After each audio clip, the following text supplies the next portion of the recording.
Welcome back. Wes Jones is back with us from Home Helper Consultants. Welcome back, Wes. How are you? Ben, I'm doing great. Thanks for having me back. It feels just like yesterday that I was here. It seems like yesterday. Time goes so fast. That's right. Thinking about people trying to, these headlines obviously come to a pretty big, I would imagine put a pretty big push in your business, people maybe generate some phone calls.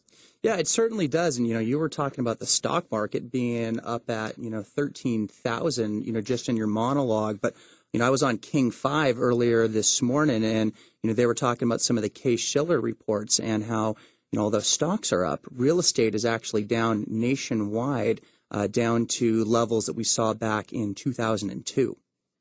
And that's before the boom. That's before the big peak started. That is definitely before the big peak started.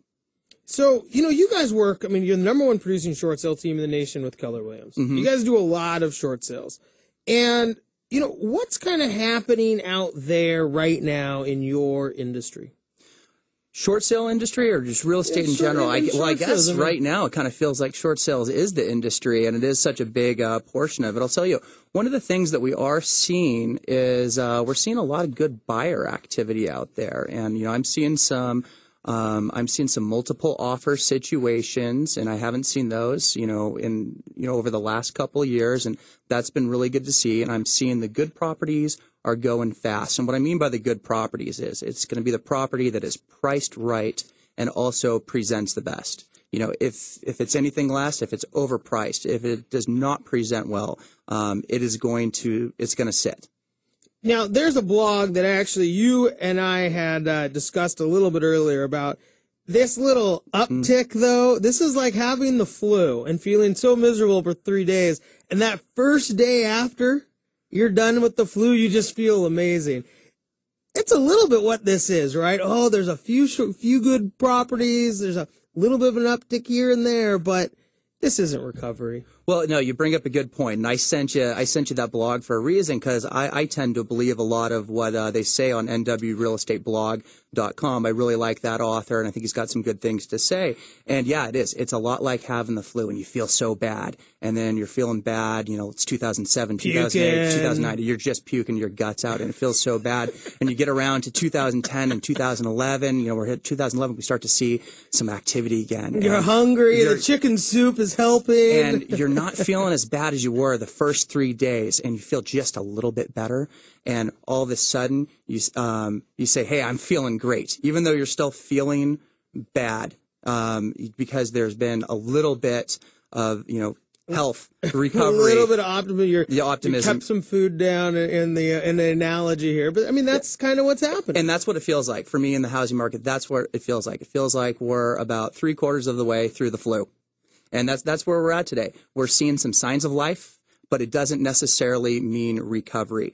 Multiple offers on good properties doesn't necessarily mean recovery. When we get to recovery, we're going to see more job creation. We're going to see more consumer spending. We'll see more consumer confidence, and we'll see less restrictive lending. We see bits and pieces of those, but I'm not seeing that overall. We're not there just yet. Well, good news. Consumer confidence was up, so maybe that's the start to something. Yeah, well, it's certainly good to see, and we do see some buyer confidence. I also think it's a lot of pent-up demand, too. Haven't been a ton of sales over the last 2 years. I think there's just a lot of people that are seeing prices low enough to say, hey, 2002 pricing's pretty good. Hey, I can go call Ben Brashen and I can get 4.25% on an interest rate. Couple that with the low, prices, that can be real attractive for them. I appreciate the plug on my own show, Wes. Absolutely. I got your back. Wes, you talk about 2002 prices, and this is like a 33% depreciation. Talk a little bit last time this happened and what happened back then. Well, it's funny. The last time that nationwide we saw, upwards of 30 to 35% depreciation was in the 30s, and that was the Great Depression. And I'm not saying we're going through a Great Depression, but you can look at the historical numbers and you can really learn something. So from back then, when you go from the height prior to the Great Depression all the way down to the bottom, and then to come back again to the top where, pre-depression housing prices was, it took 19 years to get there. So I'm not saying that we've got 19 years to go, but if you put that in perspective, I mean, what are we looking at? 2026? Yeah. 2000, history does repeat itself at some levels. History does repeat itself, and I don't think that we're going to see that again, but I think it's something that we can definitely learn from. And, although it is great, it's great to feel good 4 days, into the flu and you feel better again. And it's great to see some of those, sales and those multiple offers come in. We still got a ways to go, and we have some things to, we got some things to work through. So looking forward, on the short sale side, this is kind of a big year. I mean, certainly 2026 is a long way out. People who have plans maybe can plan for that time out in the future. But right now, there is some interesting information just from the IRS with the Mortgage Forgiveness Debt Relief Act. Yeah, it's something that is, big for us, and it's really something I'm surprised that the media is not picking up on at all. And it's the Mortgage Debt Relief Act, and it is set to expire at the end of this year. So it's set to expire at the end of 2012. And essentially what the Mortgage Debt Relief Act allows you to do is, I guess I'll rewind a little bit, is that, a lot of people don't know that anytime that debt is canceled, that becomes taxable. And that could be debt in the form of credit card debt. That could be a car loan. That could be, mortgage debt forgiveness in the form of a short sale or the form of a foreclosure. So anytime debt is canceled, you can expect a 1099 on that and treat that as income. What the Mortgage Debt Relief Act of 2007 allows you to do is essentially allows an owner-occupied home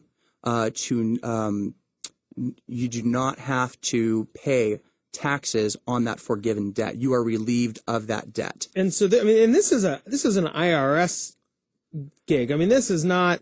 I mean, That's right. I mean, right? You may. There's different ways of thinking about it, but you don't just get maybe the debt forgiven. This is a tax.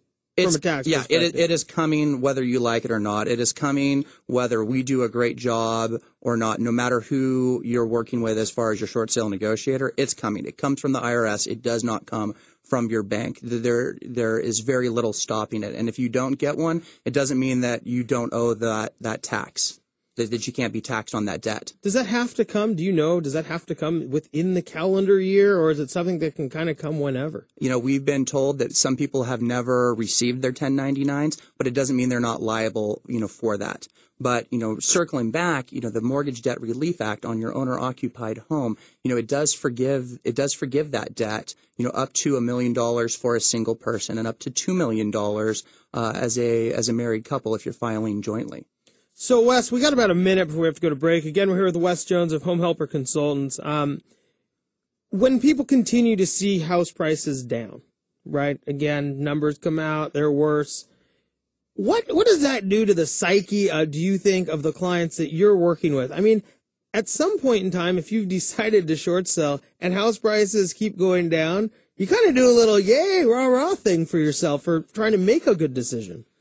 Yeah, I think you're right. I think some people are looking at it as a badge of honor. I think there's other people where the decision is made for them. Hey, they're upside down. They can no longer afford their mortgage. But no matter what, they lost their job. They have a true financial hardship. Whatever the scenario is, you think people just need to be aware that if they're owner-occupied right now, tax laws are changing. And we don't know if the Mortgage Debt Relief Act is going to be extended or not. It'll probably have a lot to do with who's in office, but I'm not banking on it being extended. Well, Wes, thanks so much for joining us again. Wes Jones with Home Helper Consultants.